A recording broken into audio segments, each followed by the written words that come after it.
తెలుగు వారి number 1 choice Telugu matrimony. పోలీసులు అదుపులోకి తీసుకున్నారు. నిందితుడు గార్లపాడుకు చెందిన రాజారావుగా గుర్తించారు. సీసీ కెమెరాల సాయంతో నిందితుడిని గుర్తించారు. 2 నెలల క్రితం కేరళ మహిళపై అత్యాచారం చేసిన కేసులో కూడా నిందితుడు. రైల్వే పోలీసులు పూర్తి స్థాయిలో విచారిస్తున్నారు.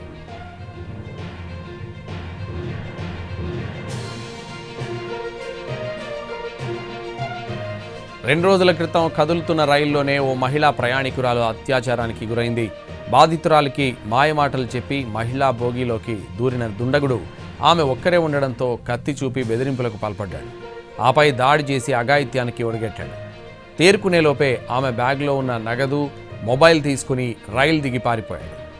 సోమవారం రాత్రి ఏపీలోని రాజమండ్రి నుంచి బయలుదేరిన సంత్రగచి చెర్లపల్లి స్పెషల్ ట్రైన్లో పెదకూరపాడు సమీపాన ఈ ఘటన చోటు చేసుకుంది. బాధితురాలు సికింద్రాబాద్ రైల్వే పోలీసులకు ఆశ్రయించింది. బాధితురాలి ఫిర్యాదు మేరకు జీఆర్పీఎఫ్ పోలీసులు కేసు 0 FIR నమోదు చేశారు.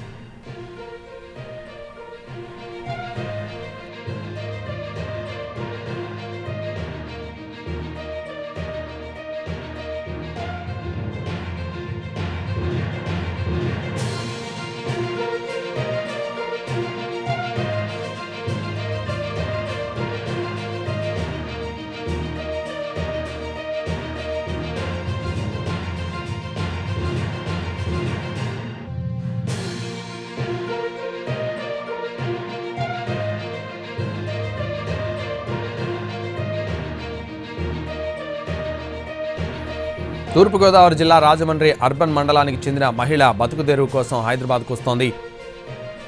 నాచారంలోని ఓ ప్రైవేట్ సంస్థలో పనిచేసేందుకు బయలుదేరింది. రాజమండ్రి స్టేషన్లో సంత్రగచి స్పెషల్ రైల్లోని మహిళా బోగీలో ఎక్కింది. రైలు గుంటూరు స్టేషన్కు చేరుకునేసరికి తోటి మహిళా ప్రయాణికులంతా దిగిపోయారు. ఈ క్రమంలోనే రైలు కదులుతుండగా సుమారు 40 ఏళ్ల వయసున్న ఆగంతకుడు వచ్చి మిగతా బోగీల డోర్లన్నీ లాక్ చేసి ఉన్నాయని తీయమని బతిమిలాడడంతో తీసింది. బోగీలోకి చొరబడిన దుండగుడు 20 నిమిషాల తర్వాత తన వద్దనున్న కత్తి చూపి బెదిరించాడు. దీంతో డబ్బులున్న బ్యాగ్, మొబైల్ ఫోన్ను అక్కడే వదిలేసిన బాధితురాలు బాత్రూంలోకి వెళ్లి గడియ పెట్టుకుంది. బ్యాగ్ కింద పారేస్తానని బెదిరించడంతో ఆమె డోర్ తీసి చూడబోయింది. బలవంతంగా బాత్రూం బయటకు లాగిన ఆగంతకుడు ఆమెపై దాడి చేశాడు. ఆపై అత్యాచారానికి ఒడిగట్టాడు.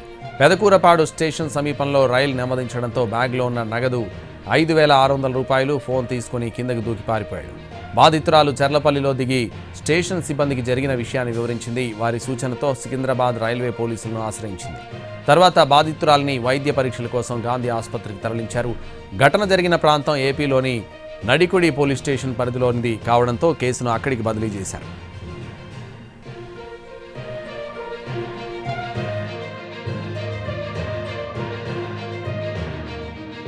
రైల్లో అత్యాచారం, దోపిడీ ఘటన రైల్వేలో కలకలం రేకెత్తిస్తోంది.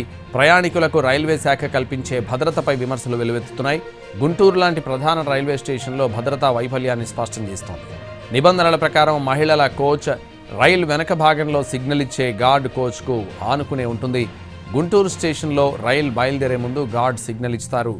రైలు కదిలే సమయంలోనే ఆగంతకుడు మళ్లీ కోచ్లోకి ఎక్కాడని బాధితురాలు చెబుతున్నారు. మరి ఆ సమయంలో గార్డ్ ఎందుకు గుర్తించే ఆగంతకుడిని కిందికి దించలేదనే ప్రశ్న తలెత్తుతోంది. అలానే ఆర్పీఎఫ్ సిబ్బంది కూడా సంతకం కోసం గుంటూరు స్టేషన్లో దిగుతారు. కనీసం వారైనా పట్టించుకోలేదని తెలుస్తోంది. ఉదయం బయలుదేరాల్సిన రైలు 8 గంటలు ఆలస్యంగా బయలుదేరింది. రాత్రి ప్రయాణం కావడంతో దుండగుడికి అనువైన వాతావరణం ఏర్పడిందనే వాదనలు వినిపిస్తున్నాయి.